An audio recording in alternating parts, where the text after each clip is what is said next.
All right, strap in, everybody. We're going deep on this one. We're talking about Iceni. And you might remember him. He was on episode 688 of Ekin Talking Shit with Eagle. Oh, yeah, I remember that. Yeah, so that was a wild one. And we've got a whole stack of articles and notes here. This guy's story is Something else. something else. Cannabis, conspiracy theories, alternative health. The works. You know, it's interesting. What really stands out to me is how Iceni's early life experiences really shaped his worldview, kind of set the stage for his, his unconventional outlook on life. Yeah, for sure. So let's rewind a bit. Iceni is a kid, 8, 9 years old, already seeing older kids using cannabis. Then, teenager, gets into some trouble. Car theft, really anything just to, Rush. get that rush, fuel his cannabis use. It really makes you think, like, what kind of environment was he in where this felt like the only way to escape or find excitement? Right, it's a good question. But then, fatherhood hits, 17, 18 years old. Wow, young. Yeah, pretty young. And that's a turning point for him, right? Ditches the criminal life, but fitting into conventional jobs, not so much. Yeah, that's where we see the struggle with authority. Rigid systems, jumps from job to job. Oh, yeah, he had a ton. McDonald's, plumber, forklift driver, delivery driver, even a chauffeur. Oh, yeah, don't forget chauffeur. Oh, right, that's right. And you get the sense that he's always searching for something, Yeah, but never quite finding it within the system, you know what I mean? totally. And can we just talk about the chauffeur gig for a second? Driving around Leah Remini, meeting Tom Cruise. Oh, yeah, that's a story for the ages. That's the story you tell at parties. For sure. But there's more to it than that. Oh, yeah, absolutely. Because he compares those workplaces To school. to being back in school. Same social dynamics, same power structures. I think we've all felt that, right? Oh, yeah. Like we're back in high school, navigating those cliques, the rules. Makes you think about how we define success, right? And whether our current systems really allow for, individual expression, autonomy. Big questions. But then things take a turn. Iceni's health journey. He ends up on a whole bunch of prescription meds. Yeah. And the side effects, Yeah. not good. No, not good at all. Tooth loss, bone deterioration. He attributes it all to pharmaceuticals. And get this, fluoride in the tap water. Wow. Yeah. And he tells this wild story Yeah. about a medical procedure. He has this terrible reaction, almost like he was paralyzed. It's no wonder he starts looking for alternative solutions. Right. Like his faith in the system is just Shattered. shattered. And this is where that distrust of the medical establishment really takes root. He becomes a huge advocate for personal research, understanding your own body, not just, blindly trusting doctors. Do you think there's a balance there Ooh, that's a good question. between personal responsibility for our health and the expertise of medical professionals? $1,000,000 question, right? Mhm. Where does personal choice end and expert advice begin? But Iceni's distrust doesn't stop there. It goes beyond the doctor's office. This is where we get into the conspiracy theories. Oh, yeah, he goes deep. And it's not just a passing interest. He believes in some pretty out there stuff. Like what? Stem cells being harvested from newborns, blood donations being exploited for profit, fluoride being a harmful bio-waste product disguised as beneficial. Hold on. Let me grab my tinfoil hat. Right. Okay, go. Well, what's interesting is that while these beliefs might seem fringe, they reflect a real deep-seated skepticism of authority and a sense that things aren't always what they seem. Like he's always looking for Yeah. the hidden agenda, the ulterior motive. Exactly. He's especially critical of the government and pharmaceutical Yeah. companies, saying they put profit before people's well-being. He even brings up Roundup and its impact on the microbiome, which is a topic that's Gaining traction. gaining traction Yeah. in scientific circles. For sure. But the jury's still out on it. The Probably full right. extent of the effects, Yeah. right? Right.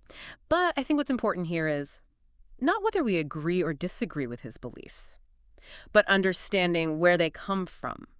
You know what I mean? Oh, totally. What life experiences led him to these conclusions? And what does that tell us about the broader societal anxieties that might fuel these kinds of theories? Yeah, because it's easy to dismiss these ideas as, Yeah. crazy talk. Yeah. But maybe there's a deeper truth there.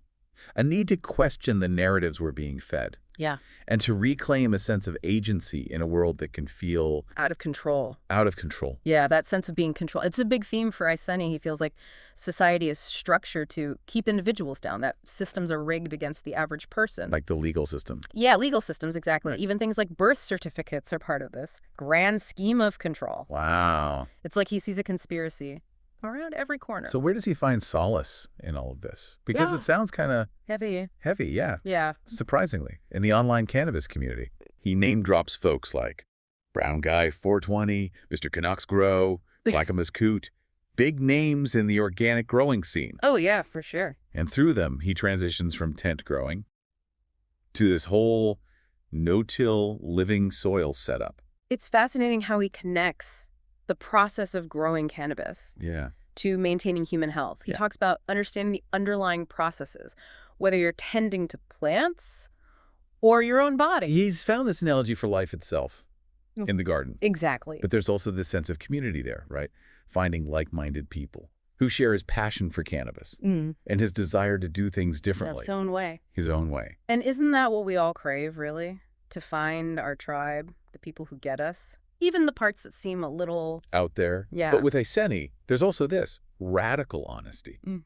He values transparency above all else, even if it means ruffling some feathers. ruffling some feathers. Yeah, he'd rather be blunt, speak his truth, than sugarcoat things, to make people comfortable. It's refreshing. He even talks about confronting doctors when he feels they're mistreating him, flat out telling them he's firing them. Oh, wow. Can you imagine I can't even imagine. the look on their faces? It speaks to his courage, though, standing up for what he believes in, even when facing authority figures. But it also raises the question, right? What's that? Is this healthy skepticism Hmm. or a sign of deeper societal anxieties? That's a question we're going to keep unpacking as we dive deeper into Ayseni's world. I'm ready. Me too. What stood out to you so far? Anything surprise you? Or resonate with your own experiences? Honestly, it's his resilience and his unwavering commitment to his own truth. No matter how unconventional it might seem, he's definitely making me rethink some of my own assumptions about health, about society, and what it means to truly live authentically. I love that. That's the beauty of these deep dives, you know? They challenge us to look at the world through a different lens, question what we thought we knew, and maybe even discover a bit more about ourselves along the way. Couldn't have said it better myself. Well, we'll keep exploring in part 2. Looking forward to it. Me too. All right, we'll see you then.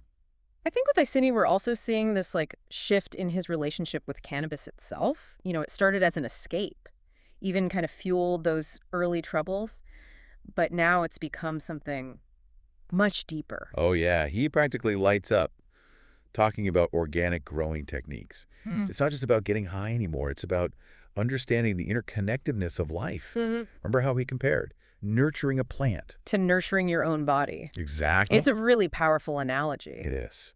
And that story about his most potent cannabis, Oh. coming from a super simple setup Under his stairs. under his stairs. Yeah.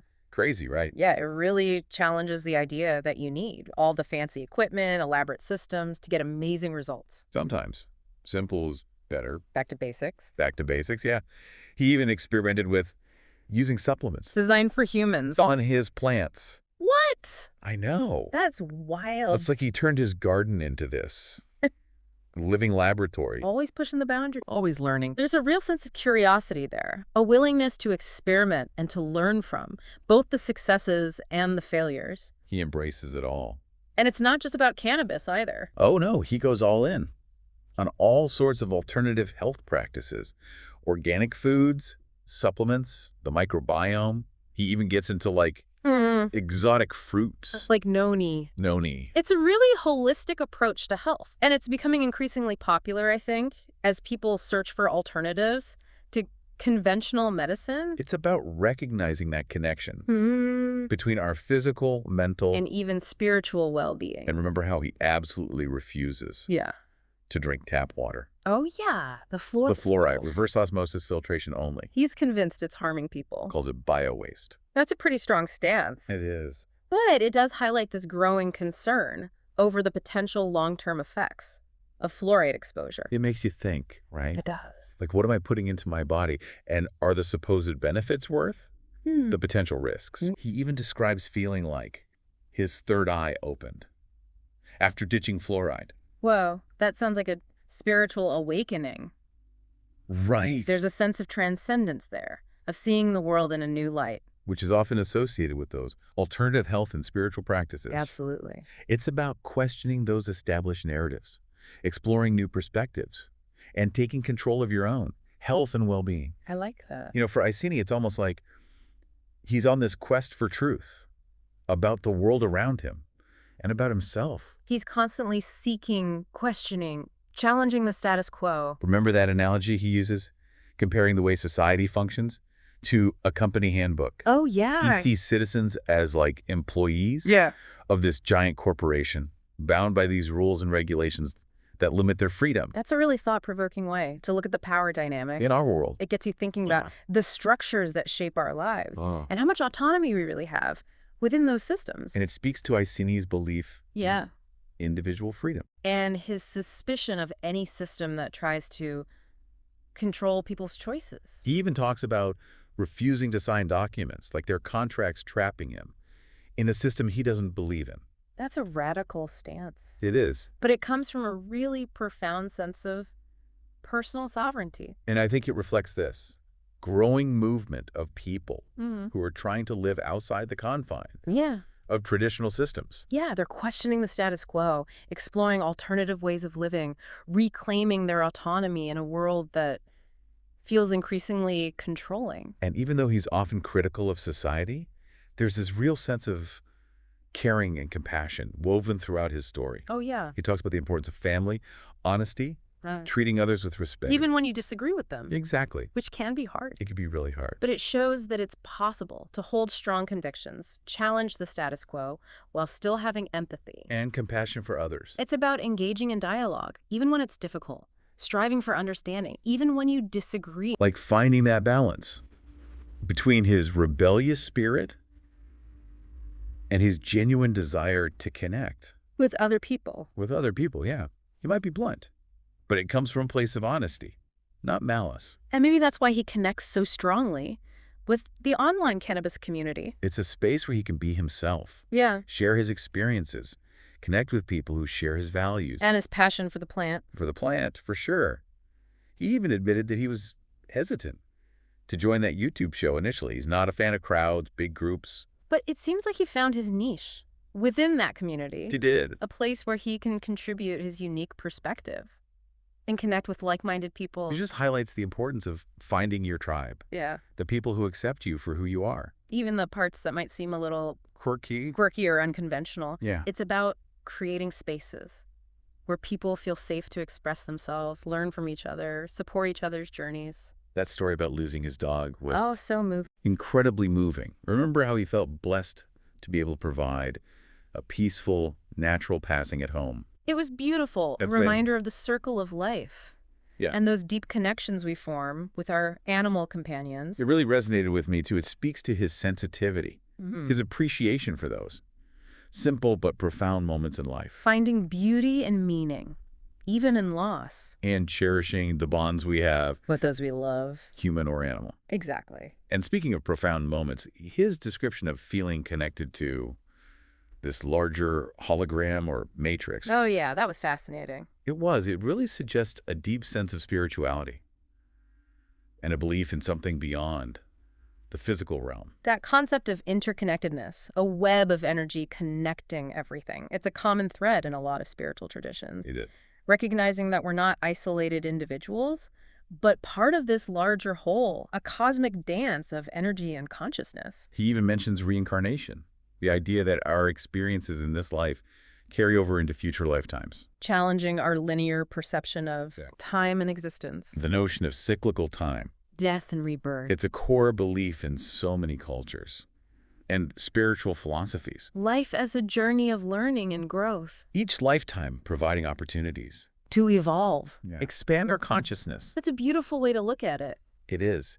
He shares some pretty unusual experiences too, like feeling like he was levitating off his bed or seeing flashes of light. As he falls asleep. Yeah, as he's falling asleep. Wow. It's clear he's open to exploring the mysteries of consciousness The unknown realm. beyond our everyday perception. That openness to the unconventional, to the unexplainable. It's Yeah. often a sign of someone who's willing to question, explore, challenge those boundaries of what's considered normal. Yeah. It's about embracing the mystery of life. And recognizing that there's always more to learn, more to experience, more to discover. It's remarkable, isn't it? Yeah. Despite his unconventional journey Mm.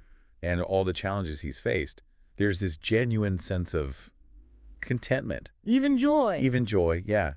that shines through. He's found a way to live in alignment with his values, connect with others who share his passions, and find meaning in those. Everyday moments. Exactly. It's a powerful message Yeah. that happiness isn't about conforming to societal expectations Yeah. or chasing those external markers of success. It's about finding what resonates with you, what brings you joy, what aligns with your unique sense of purpose. It's about living a life Yeah. that feels authentically yours. I love that. Me too. And, for all the talk about, like, society, health, deep stuff, Icini's take on cannabis consumption, Yeah. it's pretty down to earth. How so? Like, he's all about efficiency, making the most of his bud, whether it's crafting the perfect joint or focusing on potent hash. There's a real practicality to it. Yeah. Like, get the most bang for your buck. Exactly. But he also talks about the darker side, the black market. yeah, he's on hold back there. Remember when he talks about dealers adding, Yeah. like, sandblasting grit to weed to try and mimic trichomes? Oh, yeah, that was wild. Makes you realize not everyone in the cannabis world is playing fair, It's a good reminder to know your source. especially in an unregulated market. Buyer beware, for sure. Buyer beware. And it's not just the shady dealers. He talks about how the quality of imported hash, Mm. especially those, like, legendary varieties, Afghan Black, Soap Bar, The classics. the classics, they're just not what they used to be. It's like there's this nostalgia, even in the world of cannabis. For a bygone era. Yeah. Maybe it's the changing growing practices or increased law enforcement disrupting those traditional smuggling routes. It's a reminder that the cannabis landscape is constantly evolving. And even those cherished traditions can get swept away. But what really stands out to me? Amidst all the deep talk, the theories, I see his sense of humor. Oh, he's got a good one. He does. He's not afraid to poke fun at himself. And his stories always have this, like, wit and self-deprecation. Makes him relatable. It does. Even when he's expressing these views that are pretty radical. unconventional. It's a good reminder to not take ourselves too seriously. Laughter can be a powerful bridge. It can help us connect, understand each other, even when we disagree. I think Icini's story and all its twists and turns, it reminds us that life is this Tapestry. tapestry of experiences. Some are profound, some are mundane, some are joyful, some are challenging. And it's often those unexpected moments. The ones that defy categorization, that make life truly interesting. And what makes Icini's story so compelling is his willingness to share it so openly. No, honestly. He holds nothing back. He's not afraid to be vulnerable, to show his flaws, to challenge our assumptions about what it means to live a good life. It's an invitation to question, to explore, to embrace the messy, unpredictable beauty of being human.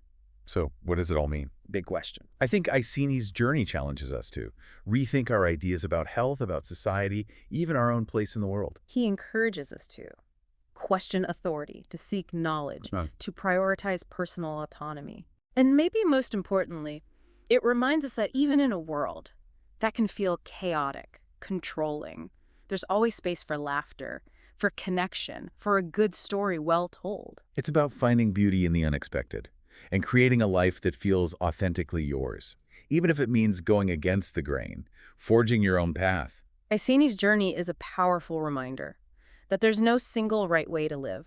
We each have the power to shape our own reality. So as we wrap up this deep dive, what resonated most with you from Icini's experience? That's for you to decide, listener. But maybe, just maybe, Icini's journey will inspire you to question, to explore, and to embrace the power of your own unique perspective, because in the end, it's our individual stories woven together that create the rich tapestry of human experience. Beautifully said. We'll catch you on the next deep dive.